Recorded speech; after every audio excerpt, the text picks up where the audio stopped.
Hi, how you doing, and welcome back to a video on the channel. What we have for you today is a preview video going into Game Week 20, how my team has done and my thoughts moving forward. If you are new to the channel, please do like and subscribe. We do currently have a top 50k rank in FPL, so if it is to keep up with how my team is doing or for general transfer bits and advice, it's greatly appreciated, and thank you for all the support on the channel so far this season. Let's take a look at my team. So as we get the team on the board, I think if you'd have set me a challenge to do as worse as I possibly could this game week, I think I'd have smashed it. Like a game week rank of over 9.5 million in a game that has 10.5 million players is outstanding work if you wanted to have a terrible game week. I think until Spurs' last couple of assists last night, Salah was my highest scoring player on 3 points, so whilst I could boast about smashing the captaincy, I couldn't really boast about much else. I was lucky to get a couple of points from Porro and Son, but other than that, it didn't really happen for my team, and it's a good team on paper. I don't necessarily want to panic. What it has kind of taught me though is that I do want to be more aggressive with my transfers moving forward. I think you can get to a good rank in FPL and you kind of freeze a little bit and you don't want to make any mistakes, and I think by doing that it's a mistake in itself. So we are going to talk about potential transfers moving forward. Still top 50k, which is a fantastic rank.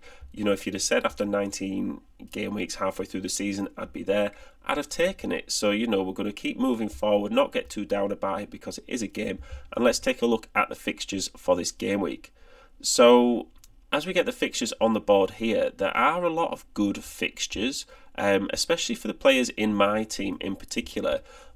In terms of captaincy, I think Man City at home to Sheffield United is a fantastic fixture for Man City. Even though Sheffield United have shown a few signs of life in recent games, they're still conceding 3 goals at home to Luton and didn't look very convincing in the process.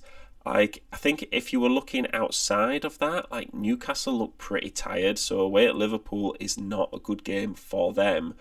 But I think, you know, if you've got a Man City player, I'd be tempted to captain them. I think if you've got Chelsea away at Luton as well, if you wanted to take a couple of risks, you know, or a risk like captaining a Chelsea player is not a terrible option. But I think Man City at home to Sheffield is definitely the fixture to target. I think the question would be which one of those players would you captain there? I think Alvarez is probably the best option out of all the Man City players. But, you know, I think Salah at home to Newcastle is also fantastic. So my team for this game week, and on paper, it looks really good. A lot of home fixtures, a lot of players playing teams that are in the bottom half of the table. We've got Villa at home to Burnley, we've got Chelsea away at Luton, we've got sort of even Arsenal away at Fulham. You know, and I know Bournemouth are a tough game as well. They're on form, but Spurs at home to Bournemouth, you'd like to think they'd at least get a couple of goals. You know, Spurs do tend to score no matter what. So from an attacking point of view, that doesn't look the worst thing in the world either. My transfers, I've got 2 transfers. I think I've got 0.3 million in the bank, but with the players that I'm thinking of moving off are high value players. Haaland's injury does seem to be lingering at best. And we did sort of say that, you know, whilst we wanted to keep hold of him for the short term, if his injury did look like it was a long-term thing, we'd probably look at taking him out. He is someone that I am looking at taking out and kind of swapping for another Man City player, because that Sheffield United game at home, I think it is absolutely you don't want to miss out on that from Man City options. We will probably just be using one transfer, I think, this game week, because next game week I am going to want to take out Son and Salah, and we are going to talk about those potential options as well. I could sort of take out Haaland this game week and upgrade someone like Gordon to, say, Bowen.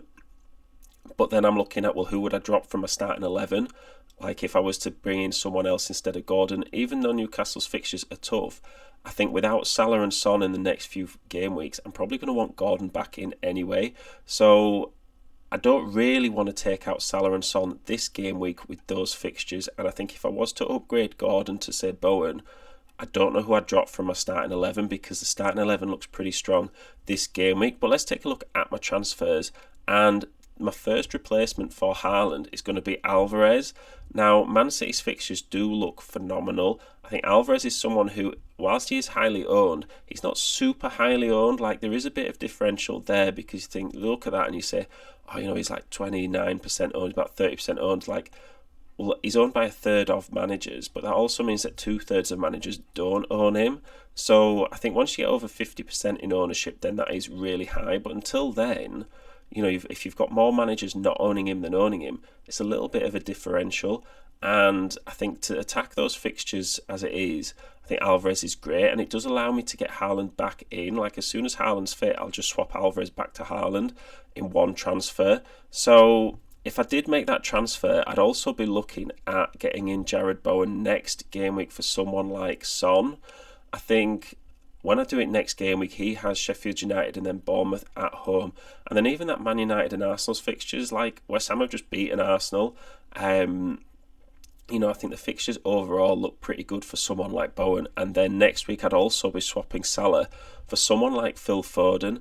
Now, I think next game week, Newcastle away, it's not the best fixture for Man City, but I was watching Newcastle this week and they just look so tired. Like, I think Man City could really sort of tear them apart a little bit, especially from an attacking point of view. So I think that is my next 3 transfers as it stands. I don't really want to make more than 1 transfer this game week, even though I could, just because the Salah and Son fixtures, they are really good, and I did kind of keep them in for those fixtures. So yeah, let me know what you think. Let me know if you've got anyone else that you think I should be getting in my team instead of these players. Is there anyone else you'd swap from my starting 11 out if I was to take Gordon out this game week? And any questions as well, just let me know in the comments. Thanks a lot for your support, and I will see you in the next one.